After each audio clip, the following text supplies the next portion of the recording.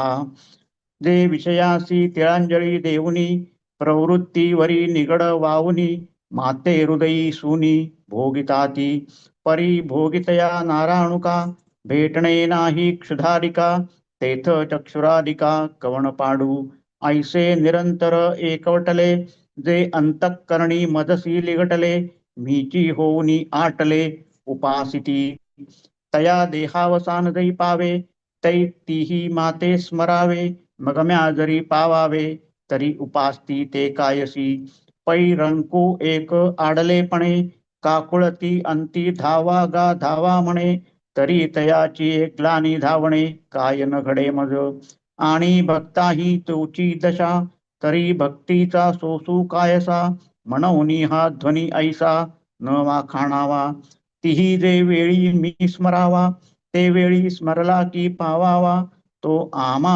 आभारोही जीवा साहवेचिना तै ऋणवैपण देखोनी अंगी मी आपुलियाची उत्तीर्णत्वा लागी भक्तांची तनुत्यागी परिचर्या करी देह वैकल्य देह वैकल्याचा वारा झणे लागेल या सुकुमारा म्हणून आत्मबोधाचा पांजिरा सुये तया ते वरी आपुलिया स्मरणाची वाहिली ही व ऐसी करी सावली ऐसेनी नित्यबुद्धी संचली मी आणि तया ते म्हणून देहांतीचे साकडे माझिया काहीची न पडे मी आपुलिया ते आपुलीकडे सुखेची आणि वरचील देहाची गवसणी फेडुनी आहाच अहंकाराचे रज झाडुनी शुद्ध वासना निवडुनी आपण पा मिळवी आणि भक्ता तरी देही विशेष एकवंकीचा ठाव नाही म्हणून अव्हेरू करिता काही वियगू ऐसा न वाटे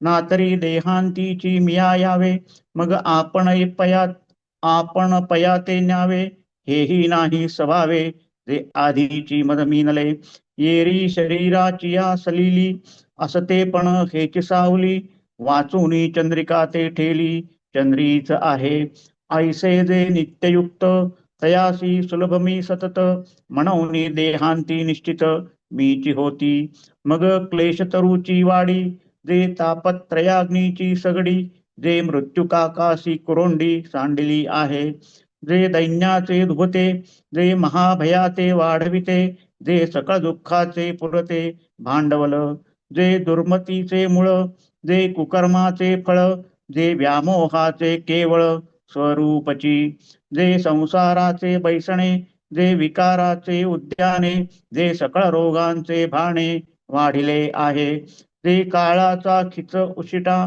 जे आशेचा अंगवठा जन्म मरणाचा ओलिनवटा स्वभावे जे भुलीचे भरीव जे विकल्पाचे ओतीव किंबहुना पेव विंचवाचे जे व्याघ्राचे क्षेत्र जे पन्यांगणेचे मैत्र जे विषय विज्ञान यंत्र सुपूजित जे लावेचा कळवळा निवालिया विशोधकाचा गळाळा जे विश्वासू अंगवळा सवचोराचा जे कोढियाचे खेव जे काळसर्पाचे मार्दव जे गोरीचे स्वभाव गायन जे वैर्याचा पाहुणेरू जे दुर्जनाचा आदरू हे असो जे सागरू अनर्थाचा जे स्वप्नी देखिले स्वप्न जे मृगजळे शासिनले वन जे धूम्र रजांचे गगन ओतले आहे ऐसे जे हे शरीर ते न पवतीची पुढती नर जे होनी ठेले अपार स्वरूप माझे.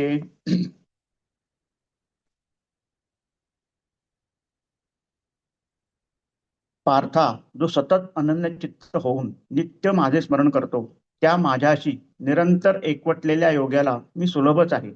ही श्रेष्ठ स्थिती प्राप्त झालेल्या महात्म्यांना मजप्रत आल्यानंतर दुःखाचे आगर असलेला व नश्वर असा पुनर्जन्म प्राप्त होत नाही.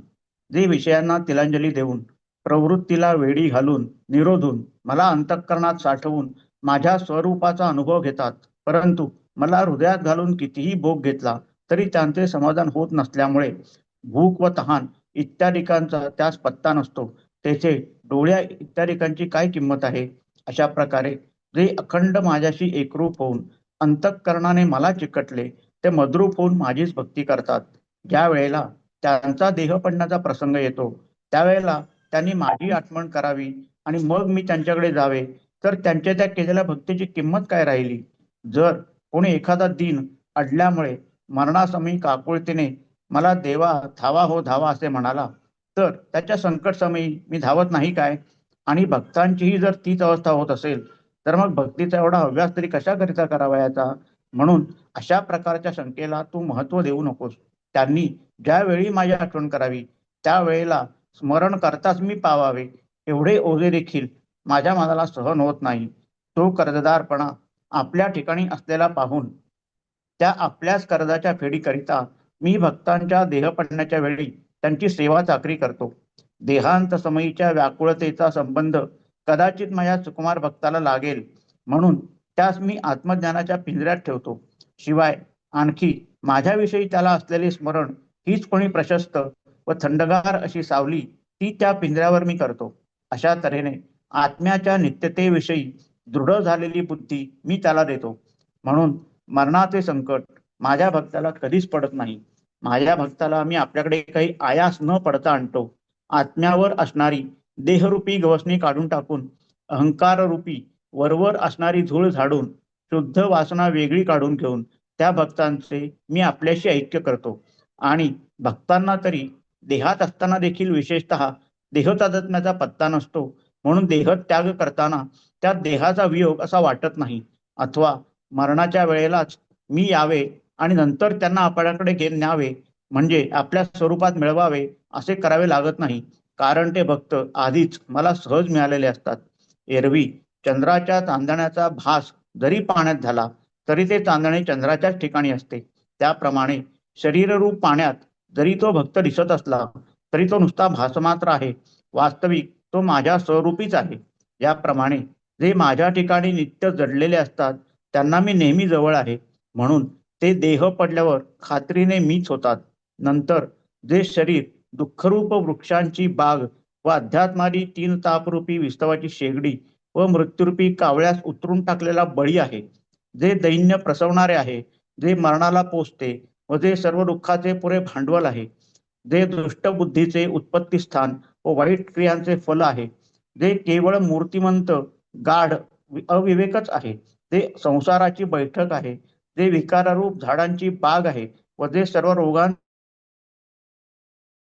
वाढलेले ताट आहे, जे मृत्यूचे खाऊन राहिलेले अन्न आहे, जी मूर्तिमंत आशा आहे, जे जन्म व मृत्यूची स्वाभाविक वाहती वाट आहे, जे भ्रमाचे भरलेले व संशयाचे ओतलेले आहे, फार काय सांगावे, जे विंचवाचे पेव आहे, जे शरीर वाघाचे वसती स्थान आहे, जे वेश्येच्या स्नेहाप्रमाणे दिखाऊ आहे, जे विषयांचा अनुभव आणून देणारे सुपूजित यंत्रच आहे, जे राक्षसीची दिखाऊ कळकळ आहे, जे निवालेल्या विषयाचा घोट आहे, जे सावाचे सोंग घेतलेल्या चोराचा मिळविलेला विश्वास आहे, जे रक्तपित्याचे आलिंगन आहे, जे हटकून मारणाऱ्या सापाचा मऊपणा आहे व जे पारध्याचे स्वाभाविक गायन आहे, जे शत्रूचा पाहुणचार आहे, जे दुष्टलोक जे दुष्ट लोकाचा सन्मान आहे, हे राहू द्या, जे सर्व अनर्थांचा समुद्र आहे, जे शरीर स्वप्नात पाहिलेले स्वप्न आहे, अथवा मृगजळाच्या पाण्याने भरास आलेले रान आहे, किंवा जे शरीर म्हणजे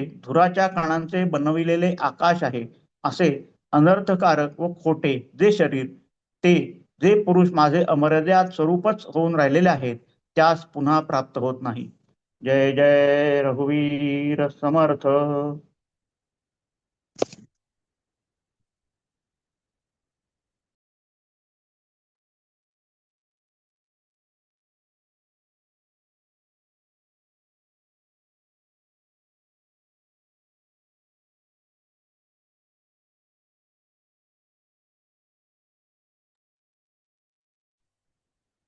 जय जय रघुवीर समर्थ.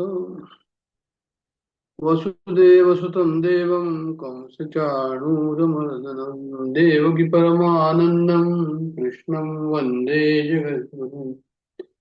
गणाधीश जो ईश सर्वा गुणांचा गुणारंभारंभ तो निर्गुणाचा नमो शारदा मूळ चत्वार वाचा गमो पंथ आनंद या राघवाचा गुरु ब्रह्मा गुरुर्विष्णू गुरुदेव महेश्वरा गुरु साक्षात परब्रह्म तस्मै श्री गुरुवे नमः. जय जय रघुवीर समर्थ. आपल्या सर्वांना नम्र अभिवादन आणि आवाज येतो आहे असं मी समजतो. भगवत चिंतन आपण सुरू करू.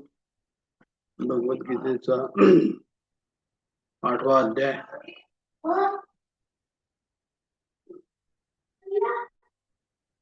आणि आपण पाहिलं होतं मागे 12 आणि 13 आणि 12-13 जो श्लोक पाहिला होता सर्व द्वाराने संयम मनोबुद्धी निरुद्धच आणि ओंबितिका अक्षरम ब्रह्मो व्यावरण माम अनुस्मर.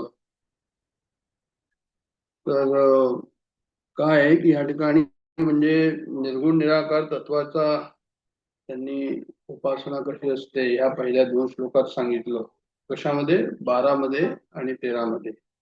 निर्गुण निराकारची उपासना जी आहे ते योगी लोक कसं करतात ते म्हणजे जे आहे ते सर्व इंद्रियांचा संयम करून आणि आपलं प्राण जे आहे मनाला हृदयामध्ये ठेवून आणि प्राणाला मस्तकामध्ये ठेवून आणि अंतकाळी जे आहे ते परमेश्वराला प्राप्त होतात अशा प्रकारचं वर्णन त्या 12 आणि 13 मध्ये होतं. आणि हे सांगायचं तात्पर्य असं या ठिकाणी हे कुणाला म्हणजे जे आहे ते शक्य आहे. तर नॅचरली हे जे शक्य आहे ते फक्त जे योगी लोक आहे ज्यांनी सतत योगाभ्यास केलेला आहे त्या लोकांना सतत साध्य होईल. ते आपल्यासारखे जे उपासना करतात आहे भक्ती आणि ज्ञान याची उपासना मुख्यतः आपल्याकडे आहे डॉक्टर काकांच्या याच्यामध्ये. तर ती त्या उपासनेमधनं जे आहे अशा प्रकारची योगाभ्यासाची उपासना त्या ठिकाणी सांगितलेली नसल्यामुळे आणि ते आपल्याला त्याचा अनुभव नसल्यामुळे त्याच्याबद्दलचा काही पण आपल्याला म्हणजे अभ्यास नसल्यामुळे म्हणा तर ते आपल्याला शक्य नाही असं म्हणायला हरकत नाही. पण समर्थाने त्याच्याकरता व्यवस्था देऊन ठेवली आहे. समर्थाने सांगितलंय की सगुणाचे आधारे निर्गुण पावेजे निर्धारे सारासार विचारे संत सांगे. म्हणजे सगुणाचे आधारे म्हणजे सगुणाची जी आहे तुम्ही उपासना करा असं ते या ठिकाणी म्हणतात. तर सगुणाची उपासना करतात जे सांगितलं त्यांनी त्यात ह्या श्लोकामध्ये 14व्या श्लोकामध्ये भगवद्गीतेच्या ही सगुणाची उपासना सांगितलेली आहे. म्हणजे ज्याला योगबल असतं ज्याचा प्राणावर अधिकार असतो ज्याला त्याचा अभ्यास आहे त्याच्याकरता हे पूर्वीचे 2 श्लोक होते. पण आता जे श्लोक आहे ते कोणाकरता आहेत म्हणे हे जे आहे ते भगवत भक्ती ज्या ठिकाणी जे आहे ते प्रामुख्याने सांगितलेली आहे भगवद्गीतेमध्ये. त्यापैकी हा एक श्लोक आहे. इव्हन असं सुद्धा सांगितलेलं आहे कोणी संतांनी की हाच एक श्लोक जर तुम्ही खूप चांगल्या तऱ्हेने त्याला समजून घेतलं तर तुमचं जे आहे ते कल्याण होईल. गीतेचा सारांश जणू काही याच्यात आला आहे. कारण नॅचरली हे संत भक्तिमार्गी असल्यामुळे भक्तीबद्दलचं उत्कट वर्णन या ठिकाणी आहे आणि ते जर आपल्याला साध्य झालं किंवा कोणालाही साध्य झालं तर नॅचरली सर्व भगवद्गीताच वाचली अशा प्रकारचा तो त्या ठिकाणी भाव आहे संतांचा सांगायचा. तर आता आपण या श्लोकाकडे वळूया. काय श्लोक म्हणतो की अनन्य चेता सततम योमाम स्मरती नित्यशा तस्याहम सुलभम पार्थम नित्ययुक्त योगिनः. त्याचा सरळ अर्थ जो आहे तो अशा प्रकारचा आहे की ते अर्जुनाला म्हणतात की म्हणे अनन्य चित्ताचा जो मनुष्य आहे अनन्य चेता आणि जो माझं नित्य सततम योमाम स्मरती नित्यशा म्हणजे माझं नित्य निरंतर स्मरण करतो तस्याहम सुलभम पार्थी म्हणजे त्याला जे आहे ते नित्य निरंतर माझ्यात लागलेल्या योगासाठी म्हणजे नित्ययुक्त योगिना तो माझ्यामध्येच लागलेला आहे म्हणून मी त्याला सुलभ आहे. मी त्याला सुलभतेने प्राप्त होतो अशा प्रकारचा अर्थ या ठिकाणी सांगितला. त्यांना या ठिकाणी काय सांगितलंय तर म्हणजे जे सतत भगवत चिंतनामध्ये असतात सदा जे भगवत चिंतनामध्ये असतात नेहमी जे भगवत चिंतनामध्ये असतात ते जे आहे ते मला प्राप्त होतात किंवा मी त्यांना प्राप्त होतो सुलभतेने, अशा प्रकारचा अर्थ त्या ठिकाणी आहे. आता जे आहे ते असे मग त्या ठिकाणी प्रश्न येतात की आता सतत आम्ही कसं नामस्मरणामध्ये राहायचं, सतत कसं स्मरणामध्ये राहायचं या ठिकाणी. हे सर्व प्रश्न या ठिकाणी जे आहे ते उद्भवतात. त्याचं उत्तर जे आहे ते आपल्याला या श्लोकामध्ये या ठिकाणी मिळतील. तर सगुण साकाराची भगवंताची सुगमतेने होणारी प्राप्ती ह्या श्लोकामध्ये सांगतात असं म्हणायला हरकत नाही. तर आपण आता सुरुवात करूया अनन्य चेता. आता अनन्य चेता ह्याची जी हे आहे, तर त्यांनी असं सांगितलंय की मी अनन्य चेता म्हणजे काय, न अन्य चेता म्हणजे मन, ज्याचं मन न अन्य, मन इकडे तिकडे जात नाही. म्हणजे न अन्य विषयी चेतः यस्य न विद्यते अन्या ब्रह्मा निरिक्त, म्हणजे ब्रह्मामध्येच राहतं, इकडे तिकडे कुठे जात नाही. म्हणजे आता हे कुणाला होईल, ज्याला तीव्र वैराग्य प्राप्त असेल त्यालाच होईल, जो तीव्र मोक्षेच्छू असेल त्यालाच येईल. तोच जो आहे तो विषयापासून त्याची जी आहे ते संपूर्ण निवृत्ती होईल आणि ब्रह्मस्वरूपाचं अखंड चिंतन होईल. आता काही लोकांना असं वाटेल की हे सर्व आम्हाला नको पण आहे, कदाचित असंही मनामध्ये येईल की नाही एवढा संसार नको, कारण त्यांनी लिहिलंय की विषयातून संपूर्ण निवृत्ती. पण ते आनंदाचा उगम त्याच्यामध्ये आहे आपण विसरून जातो, आपल्याला लक्षात राहत नाही ते की आनंदाचा उगम त्या ठिकाणी आहे आणि विषयापासून पूर्ण निवृत्ती नको असं आपल्याला मनामध्ये येतं. पण जसं जसा अभ्यास आपला पुढचा पुढे पुढे होत राहील तेव्हा आमची जी मनाची जी कक्षा आहे, विचाराची जी घडी आहे ती सुद्धा बदलेल आणि म्हणून आपण या ठिकाणी अभ्यासाला बसलो आहोत. तर या ठिकाणी जे आहे ते सगुण उपासना सांगितलेली आहे. आणि सगुण उपासना जे आहे ते कुणाकुणाची सगुण उपासना होते, तर म्हणे रामाची होते, कृष्णाची होते, शंकराची होते, पार्वतीची होते. बघ, समर्थांनी रामाची आणि हनुमंताची उपासना केली फॉर एक्झाम्पल. मग कोणा एका स्वरूपाचं चिंतन करावं का, म्हणजे रामाचं करावं, कृष्णाचं करावं असं, जसं समर्थांनी रामाचं केलं तसं रामाचं चिंतन करावं, हनुमंताचं चिंतन करावं फॉर एक्झाम्पल. मग असं जर एकाचं चिंतन केलं तर दुसरे जे स्वरूप आहे, कृष्णाचं रूप आहे फॉर एक्झाम्पल, गणेश आहे, हे वेगळे आहे का, तर म्हणे नाही, हे वेगळे नाहीये. आम्ही कोणी एका स्वरूपाचं चिंतन करावं, दुसऱ्या स्वरूपांना आपल्या इष्टापासून वेगळं समजू नये. कृष्णाला वेगळं समजावं, शिवाला वेगळं समजावं, शंकराला, विष्णूला वेगळं समजावं असं नाही. हे सर्व एकच आहे. पण आपण जेव्हा चिंतन करू एका इष्टाचं, मग तो पांडुरंग असो किंवा तो जो आहे तो राम असो, हनुमान असो, तर म्हणजे त्यावेळेस जे आहे ते आपल्या इष्टाशिवाय आपल्याला इतर कोणा इष्टाचं समजू नये असं त्यांनी रामसुखदास महाराजांनी लिहिलंय. फार गहन अर्थ आहे याचा.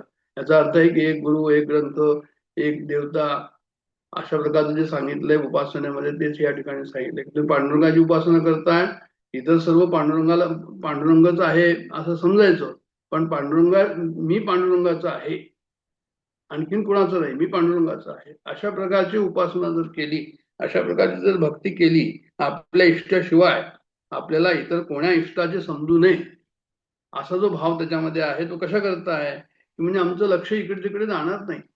अरे हे चांगले, ते चांगले, ते चांगले, यांनी असा लाभ होतो, त्यांनी तसा लाभ होतो, अशा प्रकारचा नाही होणार. मी आणि माझा पांडुरंग, मी आणि माझा राम, मी आणि माझा हनुमान. तर म्हणजे मी केवळ भगवंताचा आणि भगवंत माझे, आणि माझे दुसरे कोणी नाही.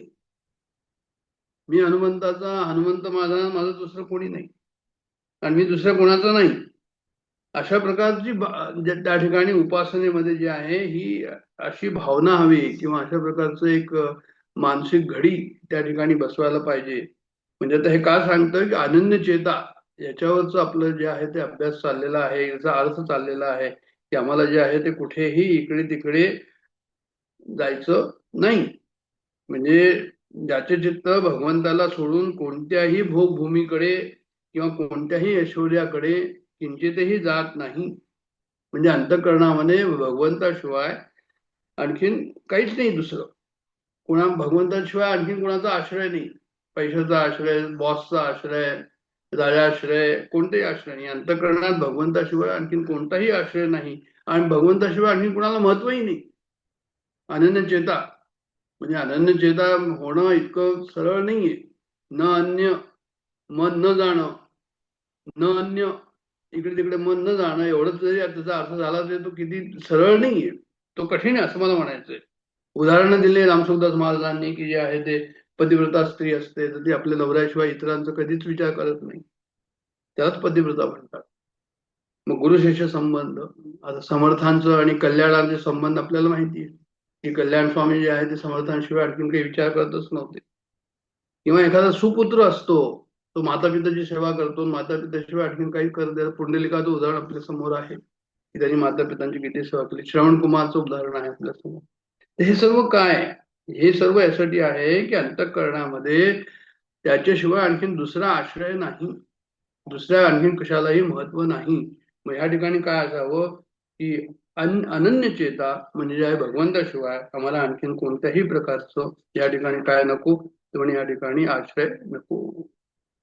मग अनन्य चेता नंतर आहे सततम योमाम स्मरती नित्यशा. आता सततम योमाम स्मरती नित्यशा म्हणजे काय तर म्हणे सततम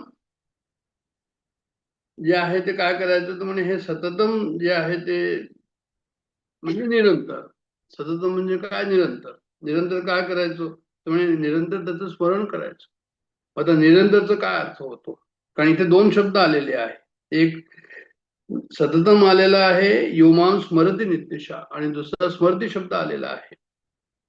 दोघांचा अर्थ जवळजवळ तोच आहे, पण कसा फरक आहे आपण पाहूया याच्यामध्ये. आता सततम म्हणजे निरंतर आणि निरंतर म्हणजे काय की झोपेतून उठल्यापासून परत झोप येईपर्यंत आणि नुसतीच झोप येईपर्यंत नाही, गाढ झोप येईपर्यंत असं लिहिलंय त्यांनी त्या ठिकाणी.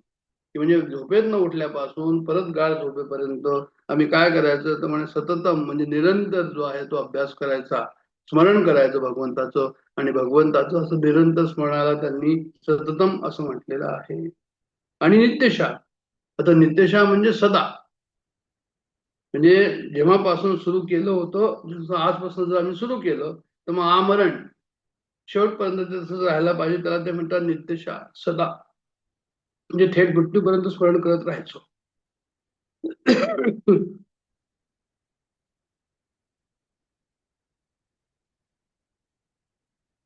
एक करणं असतं आणि एक होणं असतं. ते एक जे केलं जातं त्याला क्रिया म्हणतात आणि जे होतं ते आपोआप होतं. म्हणजे स्मरणाच्या बॅकग्राऊंड मध्ये जे आहे ते त्या ठिकाणी त्याचं वर्णन आलेलं आहे. अभ्यास अभ्यास कसा असायला हवा, म्हणजे आम्ही अभ्यास करतो पण एक वेळ अशी यायला हवी की ते आपल्या होतंय, मला करायची आवश्यकता पडत नाही. तर असं ते सततम आणि नित्यशा. सततम नित्यशा जरी एकाच अर्थाचे शब्द जरी असले तरी भगवंताचा याच्यामध्ये निश्चित उद्देश दाखवला आहे. भगवंताचा उद्देश काय दाखवला आहे, सततम म्हणजे आत्ताच आपण पाहिलं. दुसरं त्यांनी आणखीन दिलेलं आहे या ठिकाणी की इति नैरंतर्यम नैरंतर्यम उच्चते, म्हणजे निरंतर्यम उच्चते. चिंतन कसं आहे या ठिकाणी की म्हणजे निरंतर. निरंतर म्हणजे कसं, खंडरहित. निरंतर म्हणजे अप्रतिबद्ध. निरंतर म्हणजे काय की सुरुवातीला जरी विषयामुळे तुम्हाला पुन्हा पुन्हा खंड पडतो, आता जर मी राम राम राम राम म्हणत राहिलो, मला विषयामुळे जो आहे तो खंड पडतो, मनामध्ये आणखीन काही येतं, परत परत येतं आणि परत परत मी नामस्मरणावर येतो, तर तो नाहीसा करण्याचा अभ्यास ह्याला त्यांनी निरंतर म्हटलंय. म्हणजे काय हवं की ते रामाकार वृत्ती अखंड व्हावी. म्हणजे चिंतन कशा प्रकारचं आहे, वृत्तीप्रवाह कसा आहे किंवा वृत्तीप्रवाह असा आहे की सजातीय वृत्ती हवी. सजातीय वृत्ती रामाची वृत्ती, ब्रह्माची वृत्ती, ब्रह्माकार सजातीय वृत्ती त्या ठिकाणी उत्पन्न व्हायला हवी. त्याला त्यांनी निरंतर असं चिंतन म्हटलेलं आहे. नित्यशाही म्हटलेलं आहे. नित्यशा म्हणजे काय की दीर्घकालत्व उच्चते. जसं मी म्हटलं सदा की आजपासून सुरू झालं तर मृत्यूपर्यंत, त्या ठिकाणी त्यांनी लिहिलं आहे की नित्यशा म्हणजे कालपर्यंत दीर्घकालत्व उच्चते. म्हणजे अमुक काळपर्यंत चिंतन करावे असं भगवंत सांगत नाही या ठिकाणी. ही जन्मभर करण्याची साधना आहे, अंतकाळपर्यंत करण्याची साधना आहे. आणि तसं केलं तरच शेवटी भगवंताचं चिंतन जे आहे ते अंतकाळी भगवंताचं चिंतन होईल. कारण का हा मुख्य उद्देश जो आहे ह्या अध्यायाचाच असा आहे, 8व्या अध्यायाचा, की अंतकाळी जे आहे ते परमेश्वराचं चिंतन आम्हाला कसं राहावं, हा उद्देशच ह्या अध्यायाचा असल्यामुळे त्यांनी जे आहे ते परत परत त्याच्याबद्दलच वर्णन केलेलं आहे की शेवटी भगवंताचं चिंतन झालं पाहिजे. आणि असं जर नाही झालं तर परत खंड जर पडला तर विषय परत मध्ये येईल, आणि विषय आले तर मग शेवटी सुद्धा विषय येतील. म्हणून सतत त्याचं चिंतन हवं आणि नित्य चिंतन हवं. अशा प्रकारचे यांनी आहे, ज्यामध्ये सततम योमा स्मरती नित्यशा याच्यामध्ये असं म्हटलेलं आहे. म्हणजे जे आहे ते आता जे आहे ते भगवंताचं एक उदाहरण या ठिकाणी दिलंय की जेव्हा अर्जुनाला त्यांनी उपदेश केला, तर अर्जुनाने जेव्हा म्हटलं की बुवा मला तुझं ते काय म्हणतो ते कळलं, आणि त्याच्यामुळे काय झालं तर म्हणजे त्यांनी सांगितलं की नष्टो मोहा स्फूर्तीर लब्धा, म्हणजे माझा मोह नष्ट झाला. आणि मोह नष्ट होऊन काय झालं तर म्हणजे माझी जी ही स्फूर्ती होती की मी देह आहे, ही देह स्फूर्ती जाऊन मला जे आहे तू भगवंतच मी आहे, मी आणि तू एकच आहे. तो प्रसादात मया अच्युता, हे अच्युत मला अशा प्रकारचा प्रसाद मला मिळाला, असं त्यांनी त्या ठिकाणी म्हटलेलं आहे. तर हा संबंध हे कशा प्रकारचं आहे तर म्हणे हे निरंतर आणि सदा अशा प्रकारचं केल्यामुळे त्या ठिकाणी जे आहे ते हे निर्माण झालेलं आहे, आपली ओळख झालेली आहे, प्रेम निर्माण झालेलं आहे या ठिकाणी. तर आपण दुसरा आणखीन हे पाहूया या ठिकाणी की स्मरण स्मरती नित्यशा, स्मरणाबद्दल जे आहे ते काही चिंतन या ठिकाणी केलेलं आहे. आणि ते स्मरणाचं चिंतन जे आहे ते कसं हवं स्मरण तर म्हणे हे तस्याहम सुलभम पार्थ नित्ययुक्त योगिना, नित्ययुक्त आमचं स्मरण कसं हवं म्हणजे आमचं स्मरण जे आहे ते नित्ययुक्त हवं.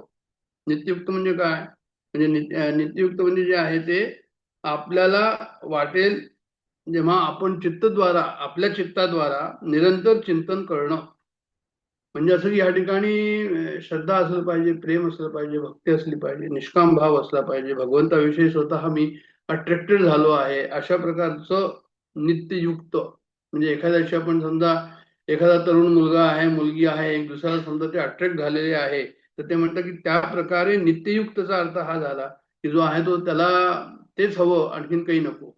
किंवा त्याला आतमध्ये असं समजा एखादा ब्राह्मण आहे तर त्याला असं स्मरण नाही करावं लागत की मी ब्राह्मण आहे म्हणून, अशा प्रकारचं चिंतन त्याला नाही करावं लागत. तर तो ब्राह्मण असल्यावर तो असं नाही समजत की मी वैश्य शूद्र आहे किंवा आणखीन कोणी, तो ब्राह्मण आहे तर ब्राह्मणच समजतो. हा नित्य संबंध आहे, म्हणजे मी भगवंताचा आहे आणि भगवंत माझा आहे, अशा प्रकारचा संबंध जो आहे तो नित्ययुक्त असं म्हटलेलं आहे. म्हणजे अशा संबंधामध्ये काय आहे की अशा संबंधाची जागृती होणं, मां स्मरती नित्यशा तस्याहम सुलभम पार्थ नित्ययुक्त योगिना, असा नित्ययुक्त जो आहे तो भक्त त्या ठिकाणी असतो, असं त्याला सांगायचं या ठिकाणी. म्हणजे त्या ठिकाणी जे जरूर आवश्यक आहे की प्रेम सुद्धा त्या ठिकाणी निर्माण झालं पाहिजे. प्रेम जर निर्माण त्या ठिकाणी झालं नाही तर मग काय तर म्हणे मग ते तुम्हाला नुसतंच ते मेकॅनिकल होऊन जाईल. तर मेकॅनिकल नाही झालं पाहिजे.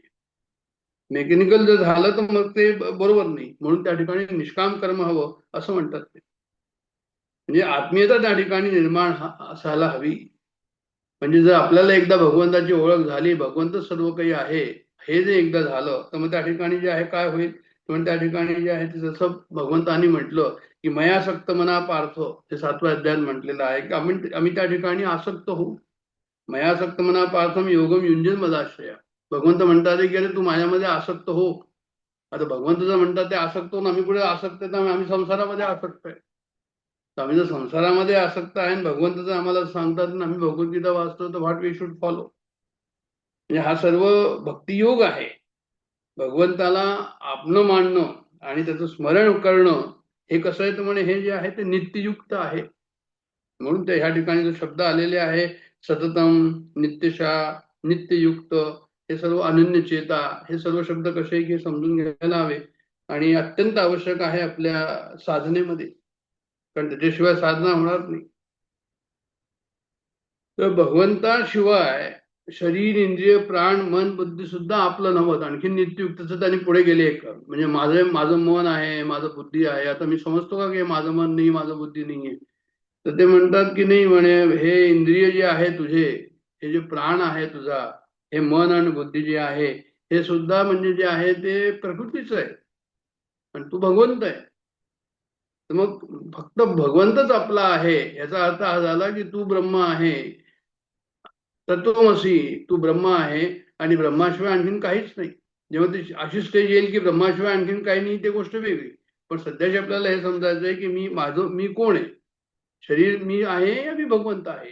तर याच्यामध्ये जे आहे ते त्यांनी सांगितलंय की मनोबुद्धी अहंकार चित्त आणि नाम आपण म्हणतो ना, मन नाही, मी बुद्धी नाही, मी चित्त नाही, मग कसं म्हणतो?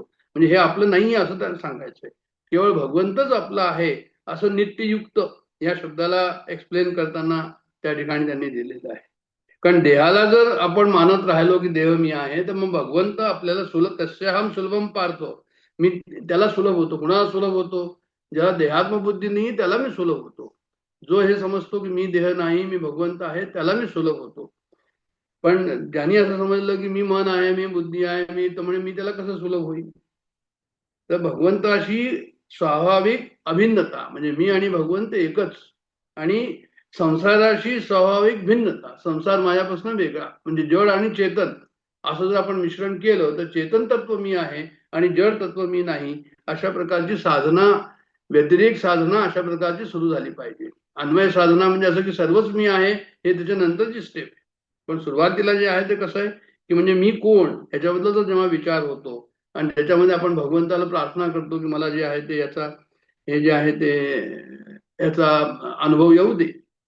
तर तेव्हा अशा प्रकारची साधना या ठिकाणी भक्तीपासून जी सुरुवात झालेली आहे साधनेची, की मी आहे, तो आहे, तो माझा आहे, आणखी माझ्या त्याच्याशिवाय माझा आणखीन कोणी नाही. आणि तस्याहम सुलभम पारतो. मग अशाला जो आहे तो काय होतो की म्हणतो भगवंत सुलभ होतो. स्वमहात्मा सुदुर्लभ असं जे म्हटलेलं आहे. म्हणजे बहुनाम जन्मनान म्हणते ज्ञानवान मन प्रपद्यते वासुदेव सर्वमिती स्वमहात्मा दुर्लभ दुर्लभ. याचा अर्थ काय झाला की भगवान असं म्हणतात की महात्म्याला त्यांनी दुर्लभ म्हटलंय. म्हणजे भगवंताला ओळखणारे लोक कमी आहे. म्हणजे मनुष्याणाम सहस्रेषु कश्चित यथति सिद्धये यथतामपि सिद्धानाम कश्चिन्मा वेत्ती तत्वता. म्हणजे एखादाच मनुष्य भगवंताला जाणतो, म्हणजे स्वमहात्मा सदुर्लभ असा एखादाच महात्मा असतो की जो भगवंताला ओळखतो. पण भगवंत सर्वांना अवेलेबल आहे असं त्यांना म्हणायचं या ठिकाणी. म्हणजे त्यांनी स्वतः महात्म्याला दुर्लभ म्हटलेलं आहे, पण तस्याहम सुलभम पार्थ, पण स्वतःला त्यांनी सुलभ म्हटलेलं आहे या ठिकाणी. म्हणून हा एक रेफरन्स या ठिकाणी त्यांनी या ठिकाणी भाषांतरामध्ये दिलेला आहे. म्हणजे असं म्हटलंय की हरी दुर्लभ नाही जगत मे तस्याहम सुलभम पार्थ. म्हणजे पार्था, हे अर्जुना, मी त्यांना सुलभ आहे. कुणाला? जे भगवंताची भक्ती करतात. म्हणजे हरी दुर्लभ नाही जगत मे, हरी सुलभ आहे असं या श्लोकामध्ये सांगितलंय. पण हरिजन दुर्लभ होय, म्हणजे हरीचे भक्त दुर्लभ आहे. हरीला ओळखणारे, हरीला असं ज्यांना वाटतं की नाही बा मला खरोखरच हरी मिळायला हवा, असे दुर्लभ आहे लोक असं ते म्हणतात. हरी हेऱ्या सब जग मिले वासुदेव सर्वमिती. सर्व जर पाहिलं तर हरीचं दर्शन तुम्हाला होईल, पण हरिजन काही एक होय. त्या श्लोकाचा जो आहे आता मी बोललो भगवद्गीतेमध्ये जो श्लोक आहे की मनुष्याणाम सहस्रेषु कश्चित यतती सिद्धये, म्हणजे एखादा जसा असतो तर तसंच या ठिकाणी त्यांनी सांगितलंय. त्याचंच हिंदीचं रूपांतरण आहे की हरिजन काही एक होय. म्हणजे तस्याहम सुलभम पारतो, की भगवंत त्यांना अवेलेबल आहे. फक्त त्यांना भगवंताला त्या ठिकाणी त्याची पृच्छा करायला हवी, आशा करायला हवी, तळमळ असायला हवी, रेस्टलेसनेस असायला हवी, खूप भयंकर इच्छा हवी की मला परमेश्वराचं दर्शन व्हावं. वास्तविक तो नित्यप्राप्तच आहे. आता जो नित्यप्राप्त आहे आणि त्याला मग सुलभता आणि दुर्लभता काय? पण आता खरं काय आहे की त्याला लोकांनी दुर्लभ मानलंय, भगवंताला दुर्लभ मानलंय. आणि आहे तो खरं काय आहे? तर खरं म्हणजे असं आहे की तो नित्यप्राप्तच आहे. मग आता ही वृत्ती जी आहे आमच्यामध्ये, की जे आहे ते, ही वृत्ती तुम्ही भगवंत आणि मी एकच आहे, वेगळं नाही, संसारच मी वेगळं आहे, ही जी वृत्ती आहे, या ठिकाणी जर आपण फरक आणला तर संसार मी आहे ही वृत्ती हटवण्यासाठी, देह मी आहे ही हटवण्यासाठी एकदा तुम्ही जर हटवलं तर मग भगवंत म्हणतात की तस्याहम सुलभम पार्थ, मी जे आहे त्या ठिकाणी काय आहे, म्हणजे मी त्या ठिकाणी सुलभच आहे, पुढे हेच नाहीये, पुढे गेलेलो नाही असं त्यांना म्हणायचं या ठिकाणी. तर आता ह्या ठिकाणी स्मरण म्हणून हे जे आलेलं आहे, तर आपण जे आहे ते स्मरणाबद्दलचं पाहिलं, एक चिंतन पहिले स्मरणाचं केलं होतं. तर स्मरणाचं चिंतन आपण कुठे केलं होतं बरं? एक मिनिट.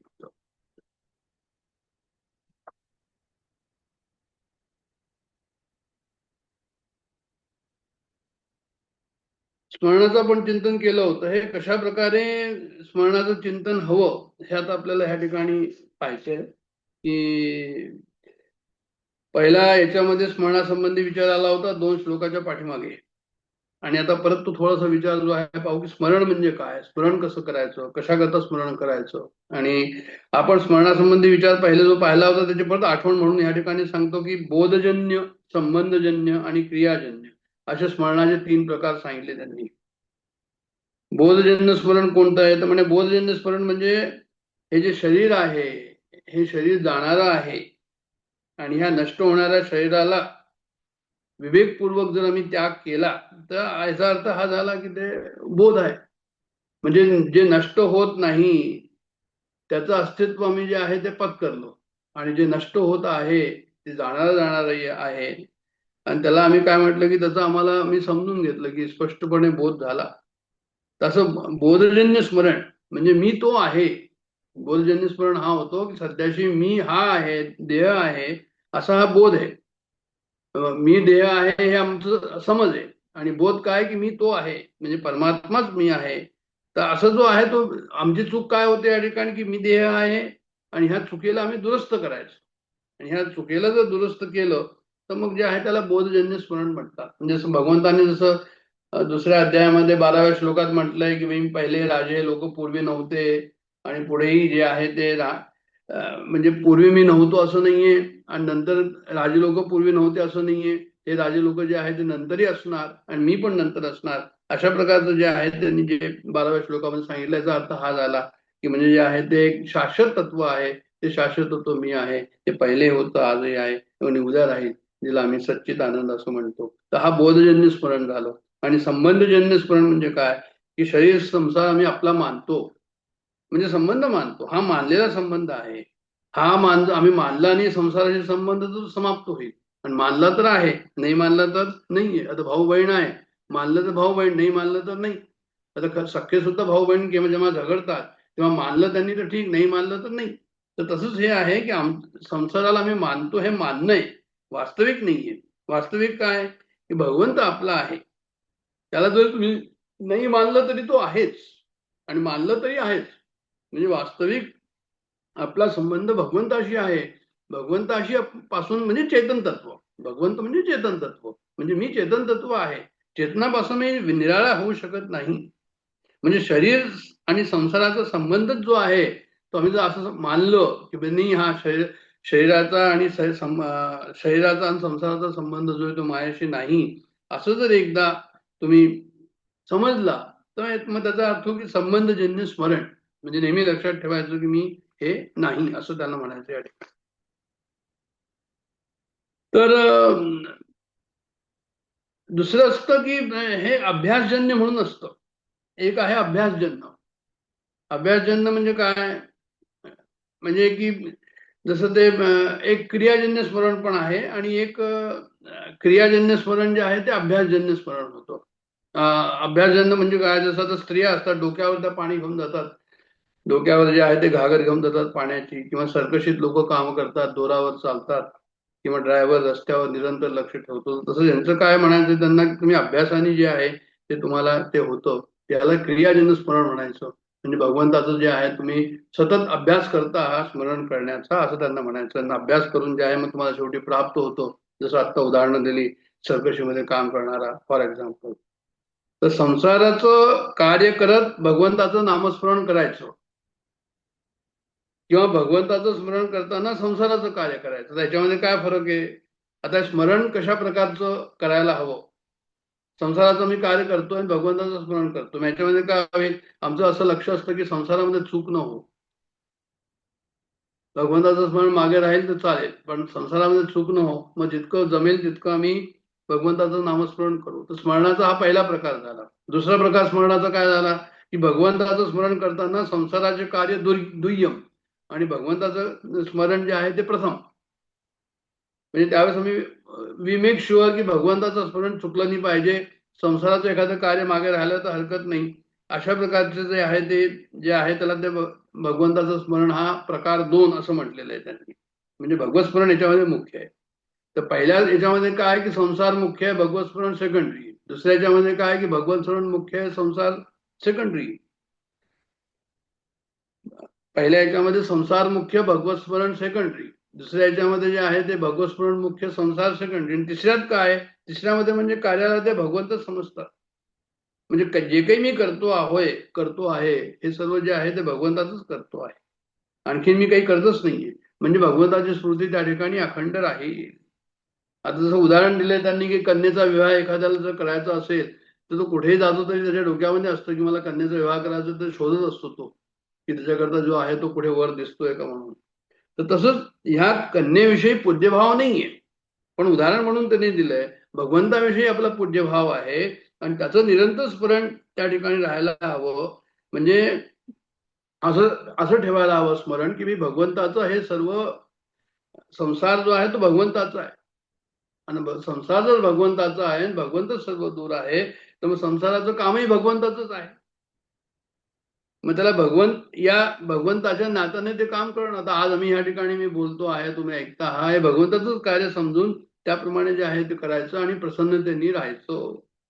हे सर्व का सांगतो या ठिकाणी, या ठिकाणी म्हणजे स्मरती नित्यशा 14व्या अध्यायामध्ये 14व्या श्लोकामध्ये योमाम स्मरती नित्यशा, स्मरण बद्दल जे काही चिंतन या ठिकाणी जे मांडलेलं आहे वेगवेगळ्या पुस्तकांमध्ये वेगवेगळ्या रेफरन्सेस म्हणून जे आहे ते सांगतो या ठिकाणी की त्याच्याबद्दलचं हे चिंतन आहे की आम्हाला स्मरण कशाला हवं. तर भाव असा आहे की सर्व संसार भगवंताचा, संसाराचं कामही भगवंताचं, त्याला भगवंताच्या नात्याने ते काम करायचं आणि भगवंताचं कार्य असल्यामुळे ते प्रसन्नतेने करायचं. या कामात आपल्याला काही घ्यायचं नाही, आपल्याला काही त्याच्यातनं मिळायचं नाही, असंही त्या ठिकाणी भाव जो आहे तो असायला हवा. कारण भगवंताचंच सर्व, मला नकोय, भगवंताचं जे काही आहे ते. मग भगवंत जसं आपल्याला ठेवेल त्याप्रमाणे राहायचं. ठेवेली आनंद तैसेची राहावे तुकाराम महाराज म्हणतात, किंवा हम है राजी उसमें जिसमें तेरी रजा है, ये भी भाव आहे वो भी भाव आहे. म्हणजे ज्या कामात ठेवलं असेल, ज्या वर्णात ठेवलं असेल, ज्या प्रकारे त्यांनी ठेवलं असेल, तर अशा प्रकारचं जे चिंतन आहे भगवंताचं स्मरण जे आहे, स्मरण कशाला हवं, तर अशा प्रकारे स्मरण करायला हवं. तर असं भगवंताचं स्मरण जे आहे ते सगुणाची उपासना अशा प्रकारे करायला हवी. जेव्हा त्यांनी म्हटलंय समर्थांनी सगुणाचे आधारे, तर सगुणाचे आधारे कशी उपासना करायची हे आपण आता या ठिकाणी त्याचा चिंतन या ठिकाणी चाललेलं आहे. मग काय होईल तर म्हणे निर्गुण निराकार ब्रह्माला तुम्ही प्राप्त व्हाल. सगुण निराकार परमेश्वर कसा आहे तर म्हणजे तो षडगुणेश्वरी आहे. पण निर्गुण निराकार तत्वाला तुम्ही प्राप्त व्हाल तर उपासना जर तुम्ही करत राहाल की सर्वदूर भगवंतच आहे. आणि जसं ते योगी करतात त्याच्यामध्ये प्राणायाची मुख्यता असते. आता आपण पाहिलं मागचे 2 श्लोक सांगितले मी की प्राणायामाची त्याच्यामध्ये मुख्यता आहे. ते योगाभ्यास करत असतात आणि अंतकाळासारख्या कठीण परिस्थितीमध्ये त्यांना कसं काय जमतं, प्राणायामाच्या बलाने ते प्राणाला मस्तकात धारण करतात. तर असं कठीण आहे.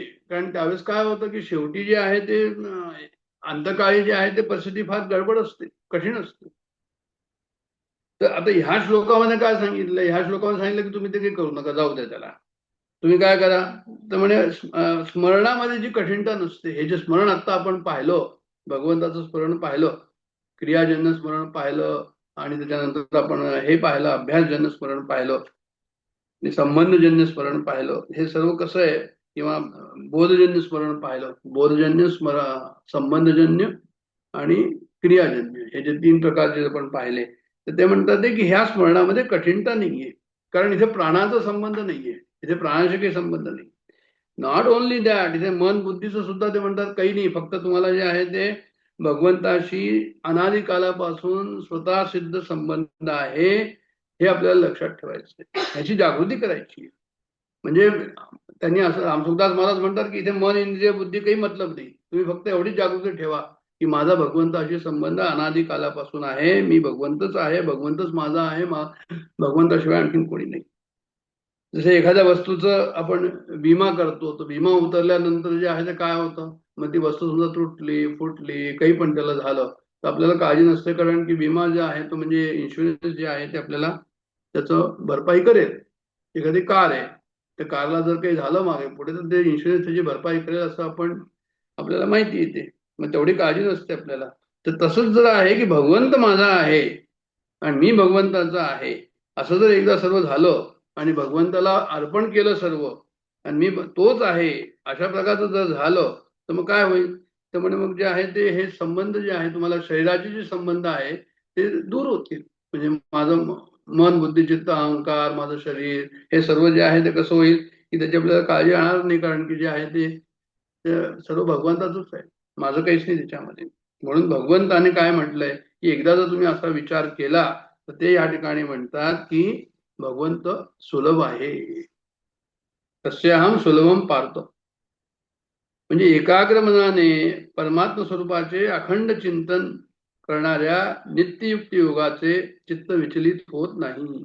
ते संकल्प विकल्प रहित होतं. जेव्हा तुम्ही परत परत भगवंताकडे स्मरण करत राहाल तर ते संकल्प विकल्प रहित होतं, ते द्वंद्व रहित होतं, भगवत चिंतनात ते रमतं आणि आपोआप विषयाचा ध्यास कमी होतो, आपोआप विषयाचा प्रभाव कमी होतो, भगवंताची ओढ आम्हाला लागते. आता आज आम्ही बसलो आहोत, चारच मंडळी बसलो आहोत या ठिकाणी ऐकायला, पण काहीतरी ओढ या ठिकाणी आहेच म्हणूनच या ठिकाणी बसलेलो आहोत. ती ओढ वाढते, भगवत प्राप्तीची तळमळ पण वाढते या ठिकाणी. कारण आता हे सर्व मी या ठिकाणी बोलतो आहोत या ठिकाणी ती तळमळ जी आहे ती आपल्याला प्रकट होते की अरे हे म्हणतात ते भगवद्गीता सांगतात ते, आणि भगवद्गीता हे सांगते की तळमळ त्या ठिकाणी असायला हवी. भगवत दर्शनाचं आपलं मन कासावीस असायला हवं की अरे भगवत दर्शन झालं पाहिजे, साधना बरोबर झाली पाहिजे, साधना माझी अखंड चालत राहिली पाहिजे. आणि साधना जितकी वाढत राहील तितकं काय होईल तर म्हणजे चित्त निर्मळ होईल, चित्त शुद्ध होईल, चित्त अंतर्मुख होईल आणि विवेक वैराग्याचा मग जास्तीत जास्त उदय होईल. जे आज आम्हाला जमत नाही ते त्यावेळेस जमू लागेल, जे आज तुमच्या डोक्यात येत नाही ते त्यावेळेस मग डोक्यामध्ये म्हणजे चांगल्या गोष्टी त्यावेळेस येतील. म्हणजे अंतःकरणामध्ये जो निवास करणारा भगवंत आहे सध्याशी तो कसा आहे? सध्याशी काय आहे की अंधकार जास्त आहे अंतःकरणामध्ये आणि प्रकाश कमी आहे. म्हणजे असं समजा की अंतःकरणामध्ये जे आहे थोडंसं कोपऱ्यामध्ये भगवंत असं धरून चालूया आणि बाकी काय म्हणजे बाकी सर्व अंधकार आहे. पण जेव्हा आपण असे सर्व साधना करू, अनन्य चेता सततम योमा स्मरती नित्यशा तस्याहम सुलभम पार्थ नित्ययुक्त योगिना, अशा प्रकारची आम्ही साधना करू तर काय होईल तर म्हणजे जे आहे ते आम्हाला मग त्या ठिकाणी तो जो भगवंताचा भाग आहे तो जास्तीत जास्त होत राहील, अंतःकरण भगवंतानी व्याप्त होईल आणि आमचा अंधकाराचा जो भाग आहे म्हणजे जो आमचा अज्ञानाचा भाग आहे तो कमी कमी होत जाईल. मग भगवंताचा भाग जास्त होईल म्हणजे काय होईल की प्रकाश स्वरूप त्या ठिकाणी भगवंत प्रकाश स्वरूपाने अज्ञान रूपी अंधकाराचा आपला नायनाट करेल, असं त्याचा अर्थ झाला. म्हणजे ह्या म्हणजे सतत अनन्य चेता, सतत स्मरण आणि नित्यशा हे सर्व जे आहे ते अत्यंत खूप उत्तम असे शब्द आहे आणि या शब्दांना समजून आणि त्याला आचरण करून आणि त्या ठिकाणी जे आहे ते आपल्याला त्याचा म्हणजे या श्लोकाचा जो आहे तो फायदा घेतला पाहिजे. म्हणजे तेषामम समुद्रता मृत्यू संसार सागरात भवामी नचिरात्म पार्थो मया वेशित चेतसा. ते म्हणतात की माझा जो कोणी आश्रय घेईल त्याला मी संसार समुद्रामधनं काय करेल, म्हणजे संसार समुद्रामधनं जे आहे मी त्याला दुसरीकडे त्याला जे आहे ते त्याचा उद्धार करेन असं ते या ठिकाणी म्हणतात त्याला. आणि 10व्या याच्यामध्ये एक आणखीन श्लोक आहे, तो 10व्यामध्ये एक 11वा श्लोक आहे. म्हणजे 10 जो आहे तो अध्याय आणि 10वा मध्ये 11वा श्लोक जो आहे मी तुम्हाला सांगतो, तो सुद्धा या ठिकाणी जो आहे आता मी बोललो तो सांगितला आहे. आणि तो श्लोक जो आहे तो आपल्याला सांगतो की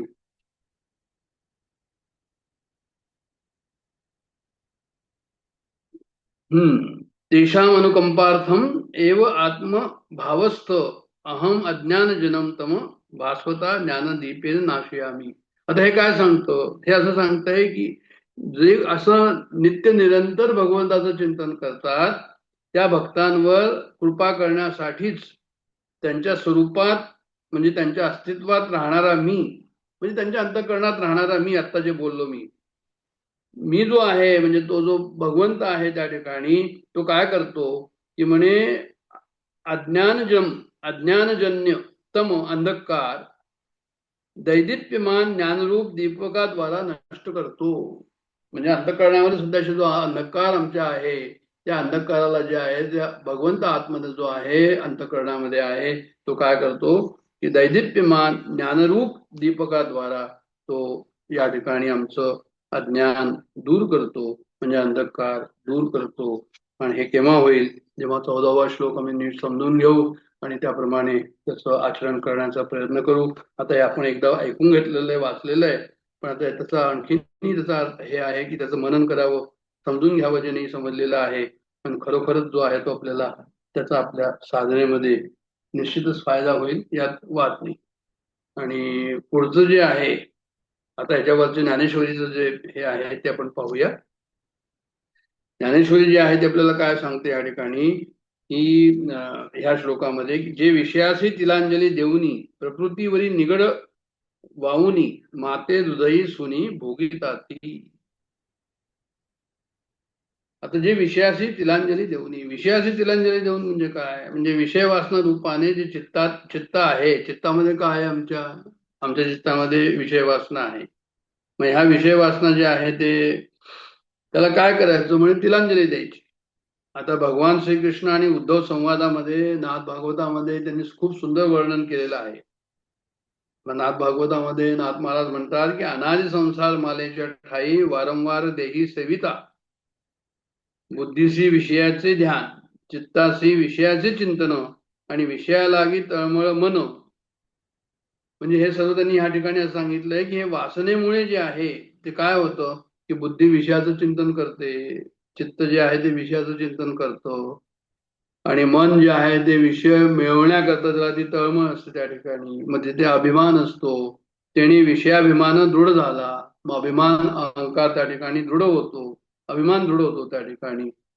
तर तैसेची विषय पाही वासना रूपे जडले तेही आणि निघो काही नेणती.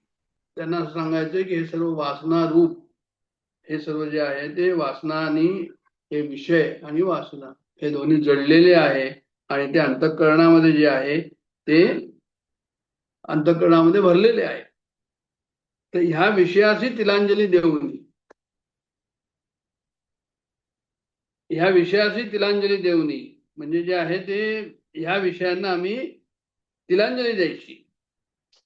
म्हणजे आपलं काय आहे की आपल्या चित्ताचा असा धर्म आहे, म्हणजे आपल्या मनामध्ये काय आहे की एका लंबात्मका, एकाच ठिकाणी जर आहे तो मन असेल ते विषयाकडे असेल तर परमात्माकडे नसेल. म्हणजे त्यांना सांगायचं तात्पर्य असं या ठिकाणी आमचं चित्त कसं आहे, आमचं चित्त असं आहे की एका ठिकाणी लागतो आणि तिथलचं होऊन जातो, दुसऱ्या ठिकाणी लागतं तिकडचं होऊन जातो. म्हणजे एका वेळेस दोन ठिकाणी लागत नाही. मग ते एका वेळेस जर दोन ठिकाणी लागत नाही असं जर असेल म्हणजे ते चित्त काय होतं की विषयाशी इंद्रियाद्वारा एकरूप होऊन जातं, विषयाशी तादात्म्य पावलेलं मन, मग देवाकडे जाणं कठीण आहे. मग असं जर असेल तर मग ते म्हणतात की जे विषयाशी तिलांजली देऊनी, मग त्या विषयानं तिलांजलीच द्यावी लागेल.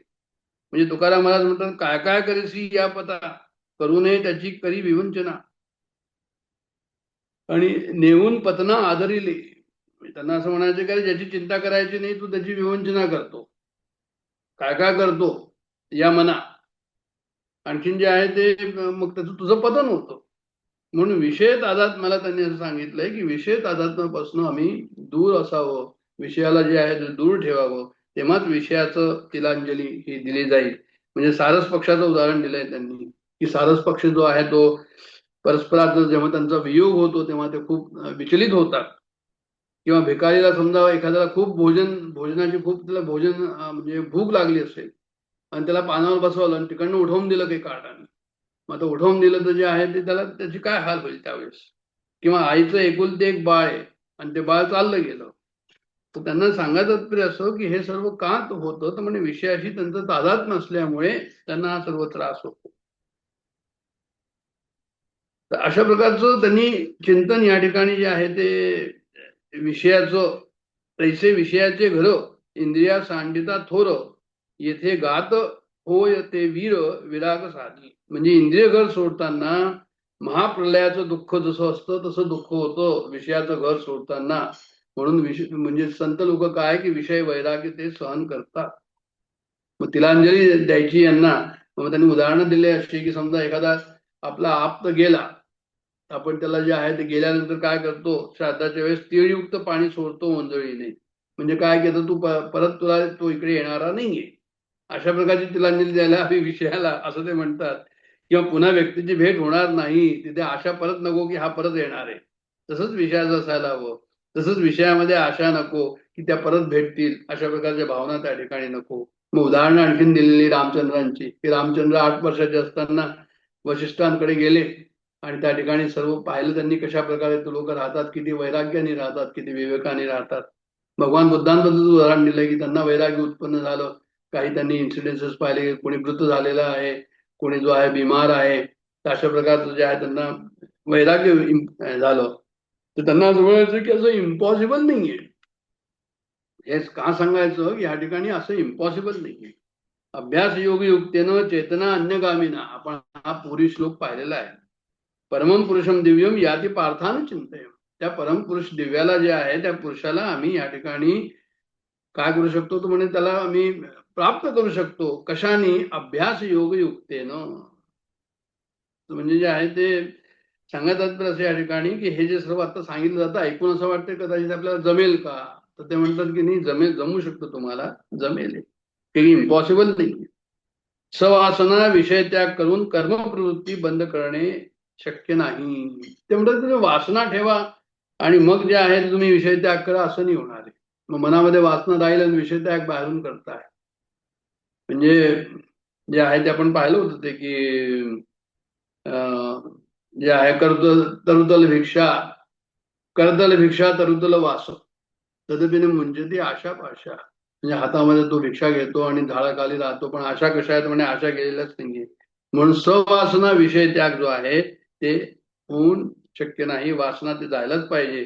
म्हणजे विषयाशी तिलांजली देऊनी, याच्यावर आपला हा चाललेला आहे सर्व, की म्हणजे विषयाला तिलांजली द्यायला हवी आणि प्रवृत्तीवरी निगड वाहून, म्हणजे प्रवृत्तीवरी बेडी घालून.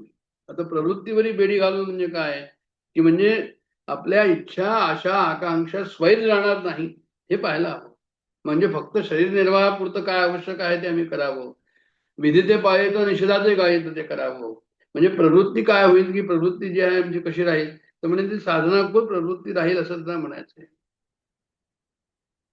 आणि नंतर लिहिलंय की माते दुधई सुनी, म्हणजे माते दुधई सुनी भोगिताती, म्हणजे अनन्य भक्त मला धारण करून माझेच भोग घेतात.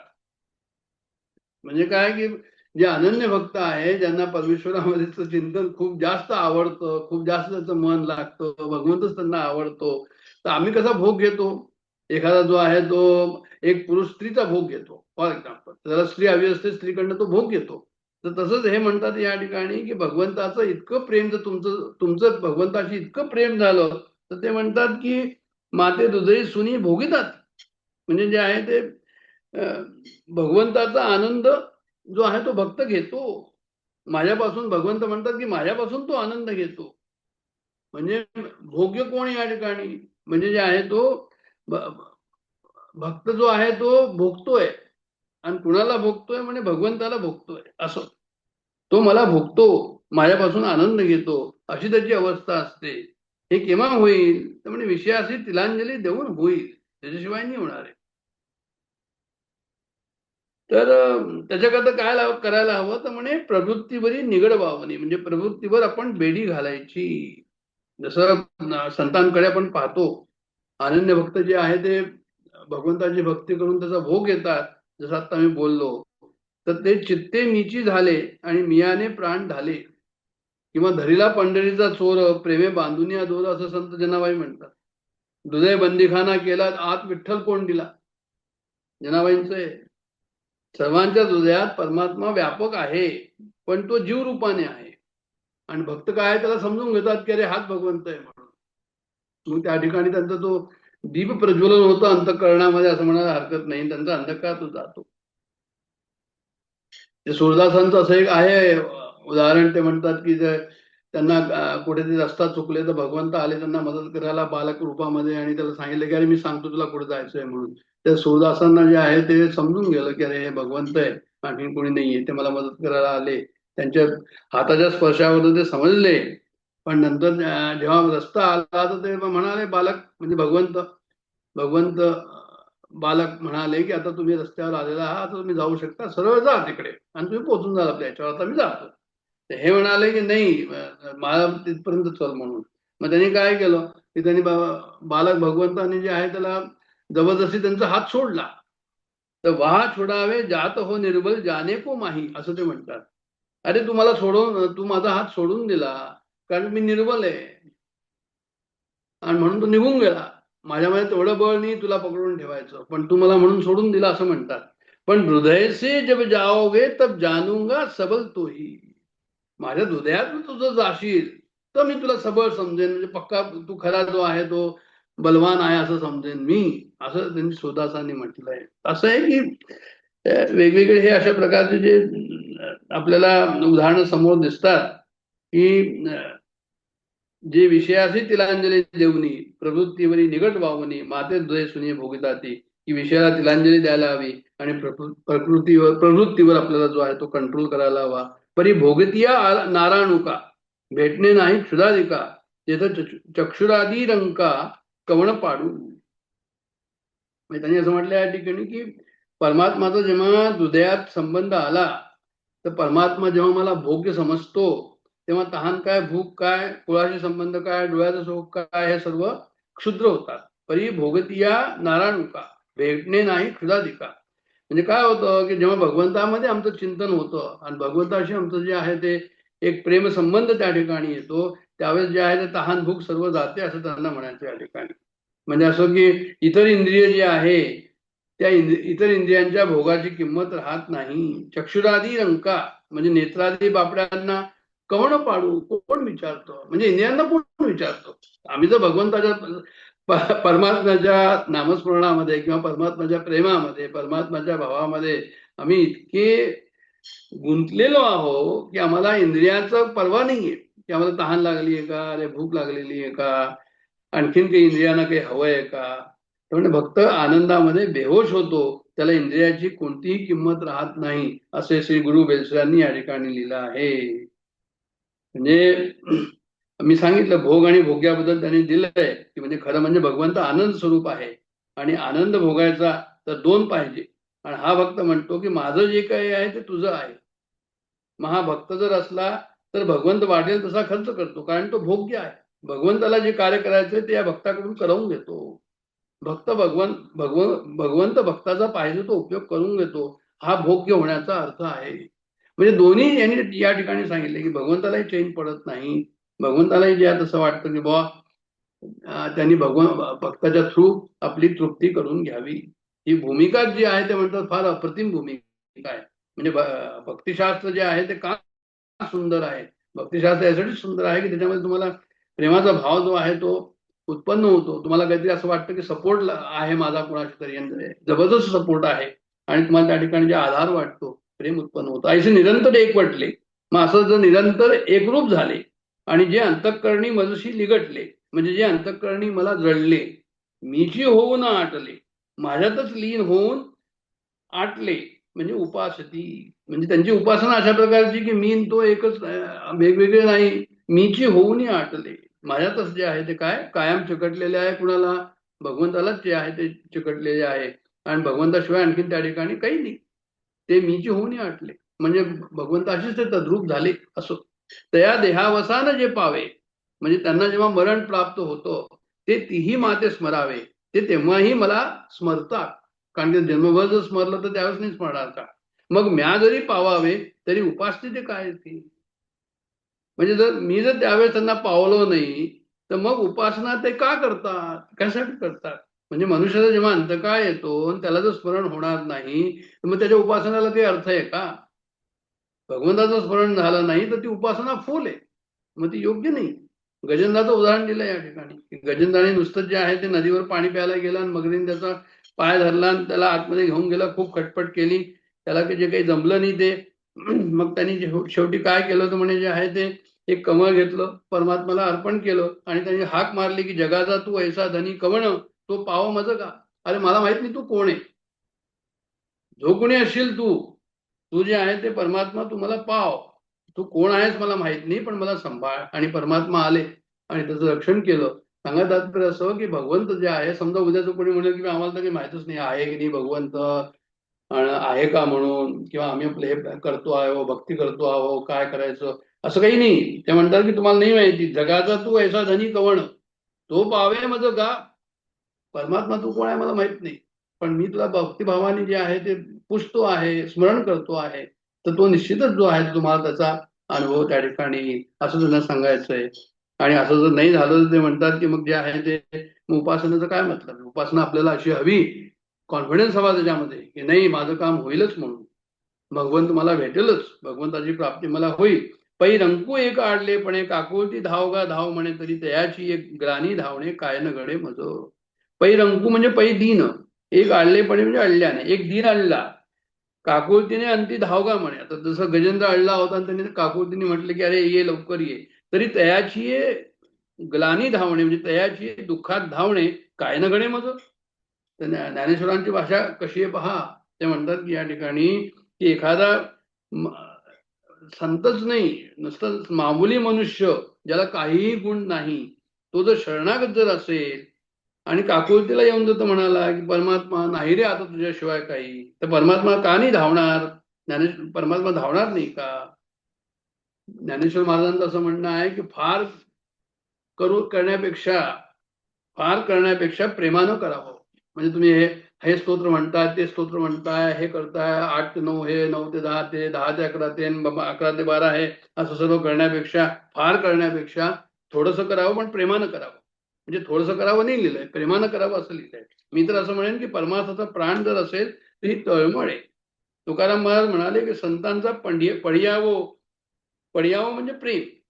संतांचं प्रेम कैशा परीर आहे, नामाचा आठवो कैसा आहे. संतांचं प्रेम माझ्यावर कसं राहील, नामस्मरण मला कसं राहील, असं कसं होईल की नामस्मरण अखंड होईल, नामाची आठवण सतत कशी राहील, अशी थोर चिंता लागली मनास, असं म्हणतात. ही थोर चिंता लागली. त्याची मोठी चिंता कोणती तर म्हणे हीच आहे. निद्रेशी न लागे डोळा, म्हणजे माझी झोप गेली की हा जो आहे ती आठवण याची कशी राहील म्हणून धड झोप लागत नाही. काकुळती म्हणतात की धावगा धाव, काकुळती धावगा धाव म्हणे याच्यामध्ये दिलेलं आहे. आणि पुढची ओवी आहे की आणि भक्ताही त्याची दशा तरी भक्तीचा सोसू कायसा, म्हणून हा ध्वनी ऐसा न वाखाणावा. आता आणि भक्ताची त्याची दशा म्हणजे भक्ताही त्याची दशा म्हणजे भक्ताची काय दशा आहे, तरी भक्तीचा हव्यास कशा करता, तर म्हणे भक्तीचा हव्यास कशा करता, म्हणून हा ध्वनी ऐसा न वाखाणावा, म्हणून हा संशय ऐसा न ठेवावा मनी. म्हणजे मी जर असा भक्ताशी वागलो नाही तर त्यांनी माझी भक्ती का करावी याला संशय नको. म्हणजे त्यांना असं म्हणायचं आपण जर भक्ती केली तर भगवंत निश्चित धावून येईल, याच्यामध्ये तुम्ही संशय ठेवू नका. भक्ताला पाहिजे भक्ती, पण तळमळ पाहिजे त्या ठिकाणी. जर तळमळ असेल तर मग आणखीन काही अट नाहीये. मी त्यांना असं म्हणायचं की तुम्ही 13 कोटी जप करा, अमकं करा, तीर्थयात्रा करा, हे करा ते करा, त्यामुळे काही नाही. तुम्हाला तळमळ हवी फक्त की भगवंत जे आहे ते मला भेटले पाहिजे, माझ्यावर कृपा झाली पाहिजे, अखंड त्यांचं स्मरण आहे. तुम्ही उदाहरण दिलं या ठिकाणी की नवरा बायको आहे, 10 वर्ष झाले, मूलबाळ झालं नाही, तर त्या बाईला जे आहे ते कसं वाटत असेल आतून की मूल व्हावं म्हणून. तर तशा प्रकारची भगवंताबद्दल आम्हाला वाटलं पाहिजे की ती कशा प्रकारे त्यांनी या ठिकाणी समजवलं आहे की किती नाजूक असते ही तळमळ, असं म्हटलं.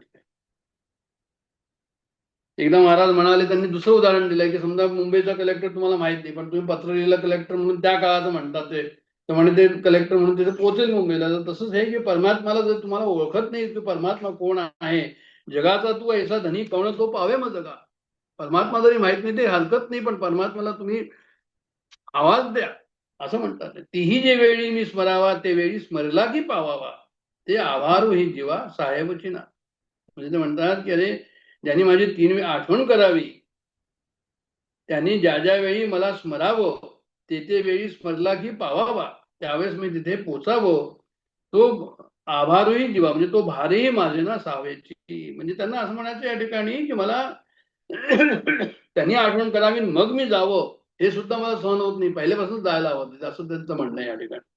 ते ऋणवेपणा देखोनी अंगी. आता हे म्हणजे कर्जबाजारीपणा झाला की तो भक्ती करतोय आणि मी तिथे जात नाही, तर म्हणे ते ऋणवेपणा देखोनी अंगी, हे कर्जबाजारीपणा नको. मी आपुल्याची उत्तीर्णत्वा लागे, आपल्याच कर्जमुक्त जे आहे ते व्हायला हवा.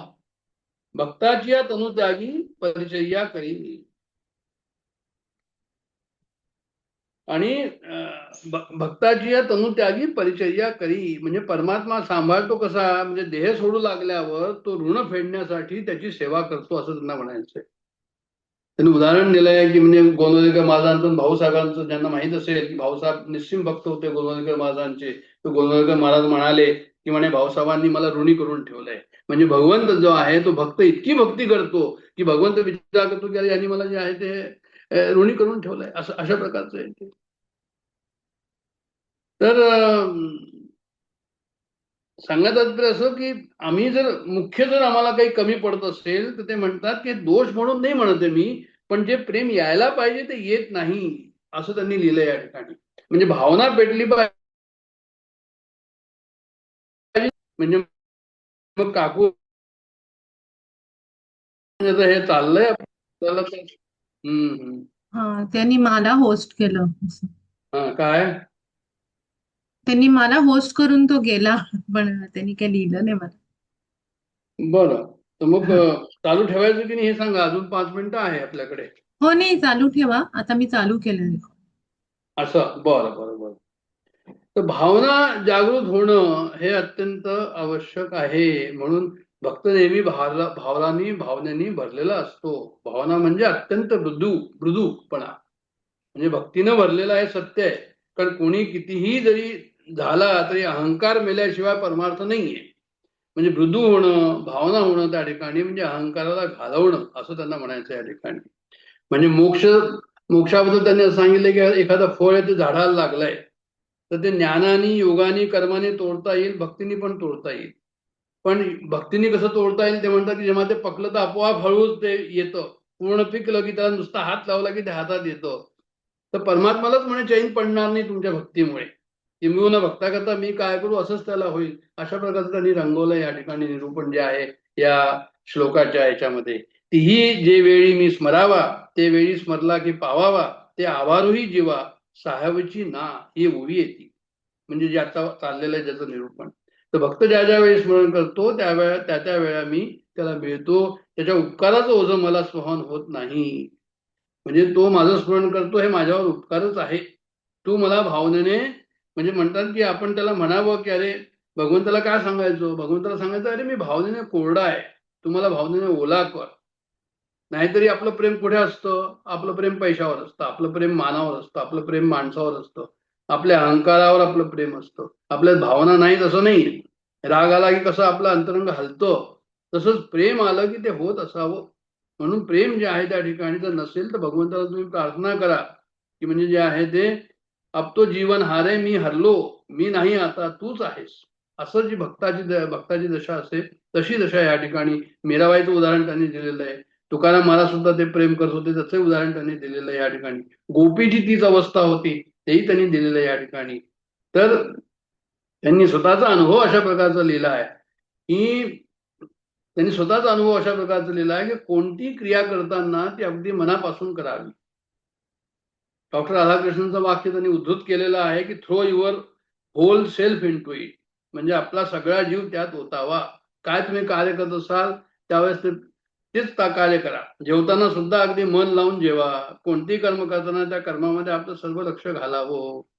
तर अशा प्रकारचं त्यांनी या ठिकाणी सांगितलंय की माझा हा याला ही जी मला फार उपयोगी पडली असं ते म्हणतात या ठिकाणी. ही युक्ती त्यांना फार उपयोगी पडली की कॉन्सन्ट्रेशन जे आहे ते त्यांनी एका ठिकाणी ठेवलं. मग आता नाम घ्यायला सुरुवात केली तर काय करायचं, मग नाम घ्यायला सुरुवात केली तर नाम अत्यंत मनापासून घ्यायला हवं. मग म्हणजे हे सर्व सांगायचं तात्पर्य त्यांचं असं आहे की मनापासून जेवा, मनापासून कार्य करा, नामस्मरण मनापासून करा, अत्यंत मनापासून करा. आणि असं नाम होत असताना भगवंताचं प्रेम त्या ठिकाणी जागृत होईल.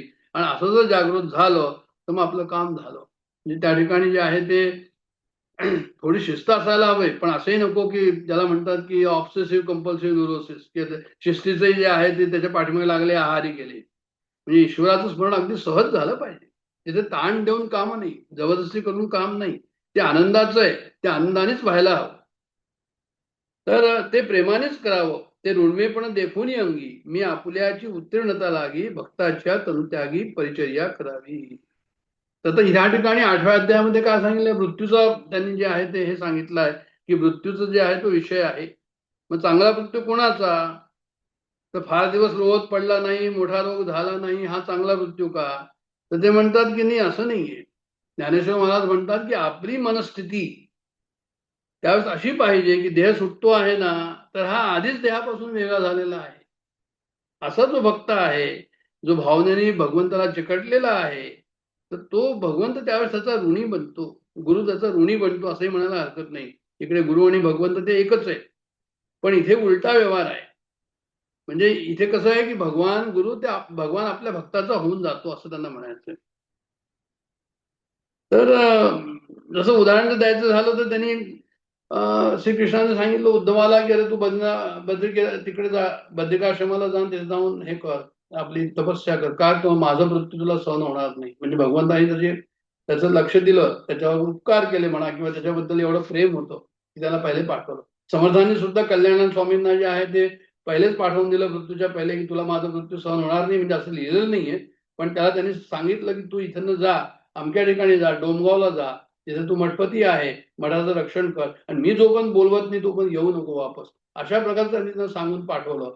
आणि शेवटी त्यांना निरोप नाही मिळाला, ते गेल्यानंतर ते परत जे आहे ते सज्जनगडावर आले. तर सांगायचं तात्पर्य असो की भगवंत जो आहे तो लक्ष ठेवतो असं त्यांना म्हणायचंय.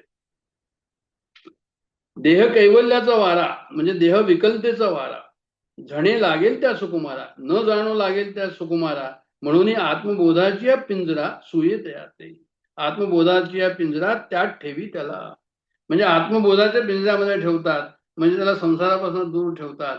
अंतकाळी काय परिस्थिती असते ते आता मनुष्य काही वापस येत नाही आपल्याला माहितच नाही, पण तरी पण याच्यावर बरेचसे ग्रंथ लिहिलेले की लिव्हिंग आफ्टर डेथ म्हणून एक असा की देह सुटताना तो म्हणतो की फार कष्ट होतात, रोग असेल तर आणखीन कष्टात भर पडते असं ते म्हणतात. मग असं जर असेल की देह विकलतेचा वारा, झणे लागेल त्या सुकुमारा, म्हणजे याला खूप त्रास होईल असं त्यांना म्हणायचंय. तर हा काय करतो तर म्हणजे ते होऊ नयेत असे कष्ट, म्हणून जे आहे ते आत्मबोधाचा पिंजरा, ज्ञानाचा पिंजरा त्याच्या भोवती ठेवतो, त्याला जाताना ज्ञानात ठेवतो. हा देह पिंजराच आहे, देहबुद्धीचा आहे, मग त्याला आत्मबुद्धीचा पिंजरा करतो असं त्यांना म्हणायचं. की भगवंताचा जो माणूस प्रेमात जाईल त्याच्या घरातलं वातावरण जे आहे ते प्रसन्न राहील. म्हणून काय करायचं तर म्हणजे नामस्मरणासारखा दुसरा उपाय नाही, ती उपासना त्यांनी करायला हवी. आणि वरी आपुल्या स्मरणाची उवावली, इव ऐशी करी सावली, ऐसोनी नित्य बुद्ध संचली मी आणि तयार. करुणी आपुल्या स्मरणाची विस्तारलेली शीतल. त्यांनी काय सांगितलंय की भगवंत जो आहे तो आपली सावली त्या भगवंतावर देतो, म्हणजे त्याच्यावर मी माझ्या स्मरणाची थंडगार सावली ठेवतो, त्याची बुद्धी मायापाशी राहील असं करतो, आत्मबुद्धी त्या ठिकाणी राहील हे ते म्हणतात त्या ठिकाणी. म्हणजे परमात्मा स्वरूप जो आहे ते आत्मस्वरूप मीच आहे अशी त्याची धारणा करतो. म्हणून देहांतीचे साकडे म्हणजे देहात जाताना जे कष्ट होतात माझ्या काहीच न पडे, म्हणजे माझे जे भक्त असतात त्यांना नाही होत. का? मी आपुल्या ते आपुलेकडे सुखीचे, आणि म्हणजे आपल्या भक्ताला मी आपल्याकडे घेऊन येतो, म्हणजे आत्मबुद्धीत आणतो असं त्यांना म्हणायचंय. तर मृत्यूची लहान आवृत्ती म्हणजे आपली रोजची झोप. आपल्याला जर भगवंताच्या स्मरणात झोप आली आणि त्याच्या स्मरणामध्येच आम्ही उठलो तर म्हणजे याचा अर्थ हा होतो की म्हणजे जे आहे ते आमचं नाम त्या ठिकाणी टिकलेलं आहे, आणि अशा प्रकारचा आपल्याला अभ्यास करायचा आहे.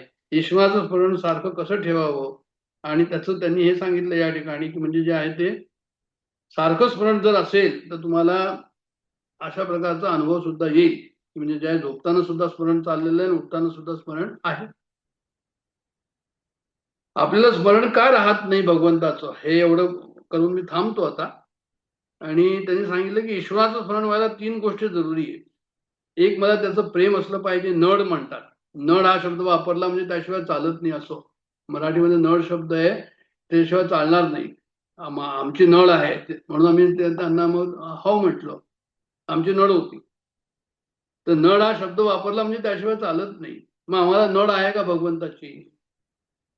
मग ती फक्त नळ संतांनाच होती असं म्हणतात. दुसरं आहे प्रेम, लव्ह एट फर्स्ट साईट म्हणतात. प्रथम दर्शनी प्रेम म्हणजे काय की भगवंताबद्दलचं आम्हाला जे आहे ते प्रेम आहे का. आणि सहवास तिसरा, म्हणजे नळ जर लागणे ही भाग्याची गोष्ट आहे. प्रथम दर्शनी प्रेम कसं असतं की जे आहे ते भगवंत, जसं एखाद्याला जर प्रेम असेल आणि त्याला जर काही तब्येत खराब असेल तर त्याला जे आहे ते काळजी वाटेल. मिस्टर एसला मिस विषयी. पण इथे कसं आहे ते म्हणतात की म्हणजे तसंच भगवंताशी माझं जर प्रेम झालं तर त्याच्याशिवाय मला चैन पडत नाही असो. आणि उरला सहवास.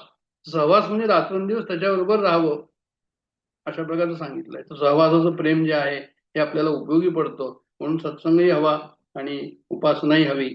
हे सर्व जे आहे ते या ठिकाणी आता आपण पुढे पाहूया. याच्या पुढे त्यांनी बरंच काही लिहिलंय. मी आता इथे विरमतो.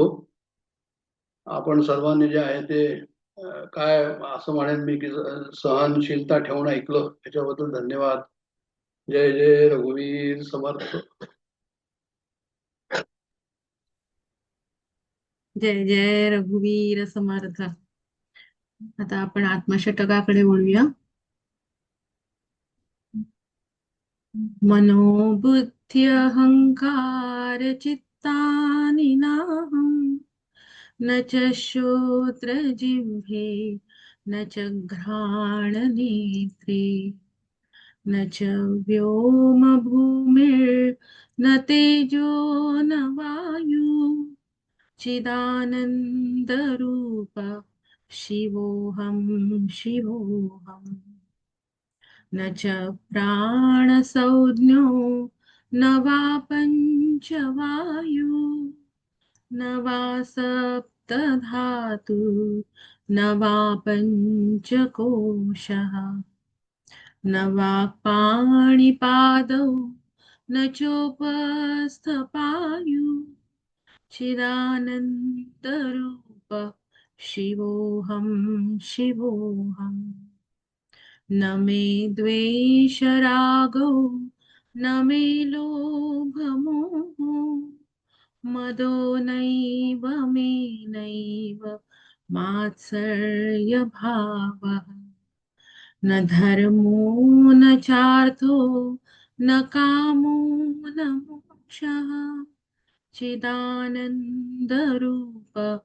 शिवोऽहं शिवोऽहम् न पुण्यं न पापं न सौख्यं न दुःखं न मन्त्रो न तीर्थं न वेदा न यज्ञः अहं भोजनं नैव भोज्यं न भोक्ता चिदानन्दरूप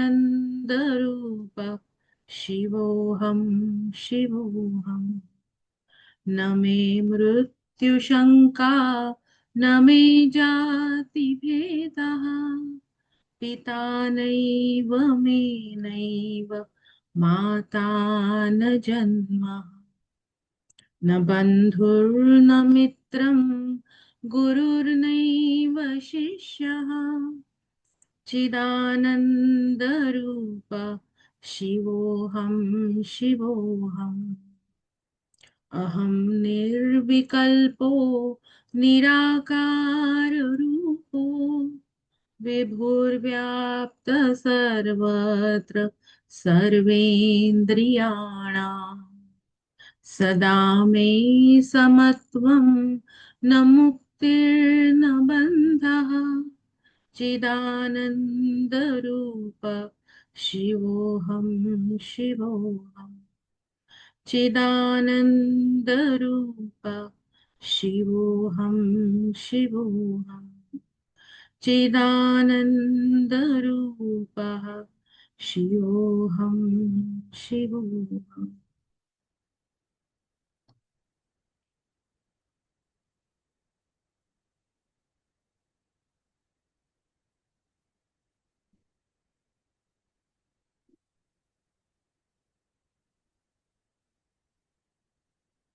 ॐ पूर्णमद पूर्णमिदं